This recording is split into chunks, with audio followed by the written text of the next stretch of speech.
IPL 2026 third match RR versus CSK என்ன மாதிரியான மேட்சாக இருக்க போகுதுன்னு நினச்சிட்டு இருந்த ஒரு டைமில் தான் நம்ம சிஎஸ்கே போன சீசன் பண்ண அதே தவிர பண்ணுறாங்களோ அப்படிங்கிற மாதிரி தோணுதுங்க. நம்ம சஞ்சய் சாம்சன் ருத்ராஜ் கைக்வாட் ஓப்பனிங் காம்போ வரப்போகிறாங்கன்னு தெரிஞ்ச உடனே மிகப்பெரிய ஒரு எதிர்பார்ப்பு இருந்துச்சு. 2 பேருமே 6 ரன்ல அவுட்டுங்க.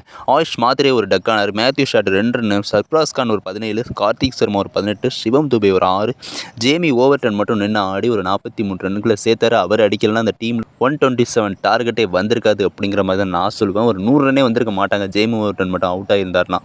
அந்த மாதிரி ஒரு கேவலமான ஒரு பர்ஃபார்மன்ஸ் கொடுத்துருப்பாங்க நம்ம சிஎஸ்கே அப்படின்னு சொல்லியாகலாம். இப்போவுமே அந்த மாதிரியான ஒரு பர்ஃபார்மன்ஸ் தான் கொடுத்துருக்காங்க. அடுத்து பேட்டிங் வந்த நம்மளுடைய ராஜஸ்தான் ராயல்ஸ் என்ன மாதிரியான ஒரு பேட்டிங் நாக்குங்க, இந்த மாதிரி ஒரு நாக்கு தாங்க எதிர்பார்த்தோம். நம்மளோட யங்ஸ்டர்ஸ்ங்க எஸ்எஸ் ஜெய்ஸ்வாலாக இருக்கட்டும், வைபவ் சூரியவன்சி 15-16 வயசு பையன், அவன் அடிக்கிறான், தூக்கி சொருகிறான் பாலெல்லாம். 15 பாலில் 50 போட்டாங்க. என்ன மாதிரியான நாக்கு ஆடிட்டு இருக்கான் வைபவ் சூரியவன்சி. ஹேட்ஸ் அப் நீ சூப்பராக ஆடிட்டு இருக்க. நல்ல ஒரு யங்ஸ்டர் டேலண்ட் இருக்கும் உனக்கு. எஸ்எஸ் ஜெய்ஸ்வால் உங்களுடைய நாக்கும் சூப்பராக இருந்தது.